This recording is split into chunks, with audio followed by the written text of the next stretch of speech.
Assalamualaikum warahmatullahi wabarakatuh. Mustami'in tema sejarah kali ini kita akan membahas tentang peradaban Neo Babilonia atau Babilonia baru. Yang pertama kita akan membahas tentang sejarah berdirinya. Setelah kematian Raja Asyurbanipal pada tahun 627 sebelum Masehi, kerajaan Assyria terpecah belah disebabkan persaingan di dalam kerajaan sendiri. Seorang jenderal Asyur yang bernama Sinsumlisir memberontak dengan menguasai Babilonia, tetapi langsung digulingkan oleh tentara Asyur yang setia pada Raja Asyur Etil Ilani, yang pada saat itu merupakan raja dari kerajaan Assyria.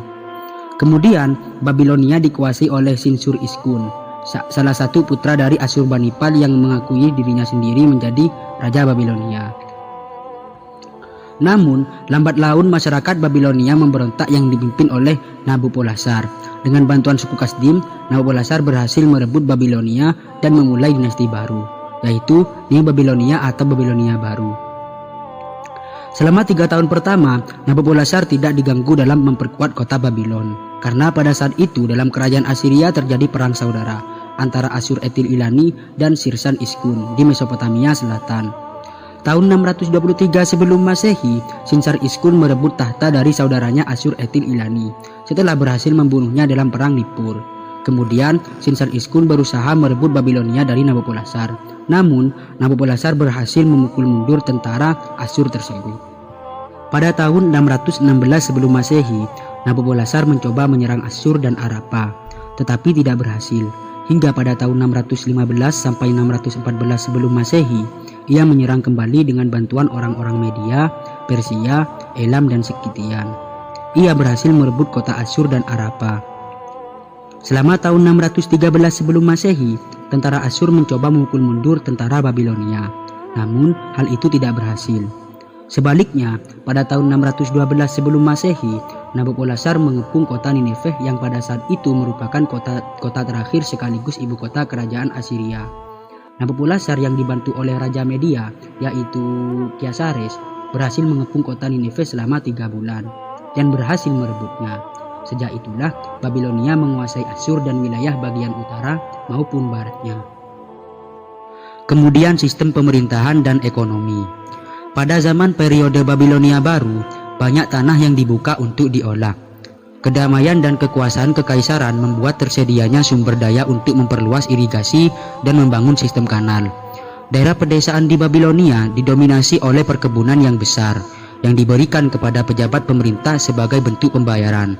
Perkebunan-perkebunan ini biasanya dikelola melalui penguasa lokal yang mengambil sebagian keuntungan. Penduduk desa ikut serta dalam perkebunan tersebut dengan menjadi buruh atau penyewa tanah. Kota-kota di Babilonia memperoleh hak otonomi dan hak istimewa dari raja. Kota berpusat di kuil, tiap kota memiliki pengadilan sendiri dan kasus hukum seringkali diputuskan dalam majelis. Babilonia baru merupakan sistem pemerintahan negara kota.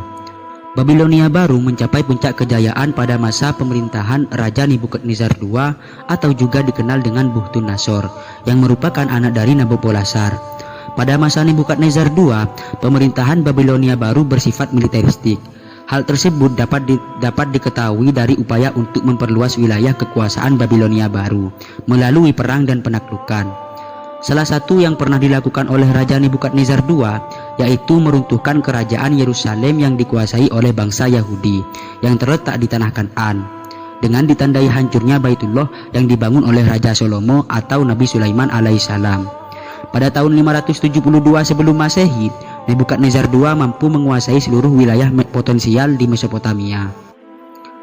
Kemudian keruntuhan Babilonia baru. Kejatuhan kota Babilonia menandakan berakhirnya kekaisaran Babilonia baru setelah ditaklukkan oleh kekaisaran Akhemenia atau Persia pada tahun 539 sebelum Masehi. Hal ini berawal pada saat Babilonia baru dipimpin oleh Nabonidus. Dia naik tahta pada tahun 556 sebelum Masehi setelah menggulingkan raja muda Labosi Marduk. Untuk waktu yang lama, dia mempercayakan pemerintahan pada putranya yang bernama Belshazzar, yang merupakan prajurit piawai namun seorang politikus yang buruk.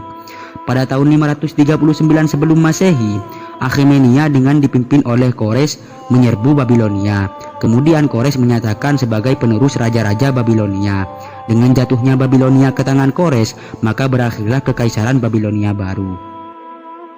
Kemudian peninggalan kerajaan Babilonia baru. 1. Pembangunan taman gantung dan menara Babel. Yang kedua, pembagian khatulistiwa yang mengelilingi bumi menjadi 360 derajat. Yang ketiga, astronomi. Dari semua ilmu pengetahuan, astronomi dan astrologilah yang paling diutamakan. Astronomi merupakan ilmu yang sudah lama berkembang di Babilonia. Misalnya zodiak yang merupakan penemuan bangsa Babilonia kuno. Bukan hanya itu, para ilmuwan Babilonia sudah dapat memperkirakan terjadinya gerhana matahari dan gerhana bulan. Yang keempat, matematika.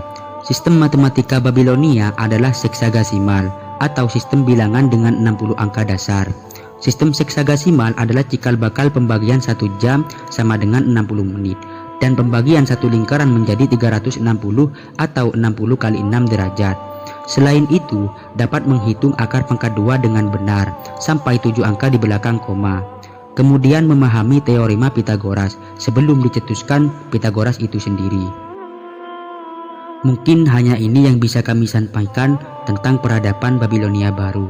Kurang lebihnya mohon maaf. Hadza minni iktafaitu bihadza. Assalamualaikum warahmatullahi wabarakatuh.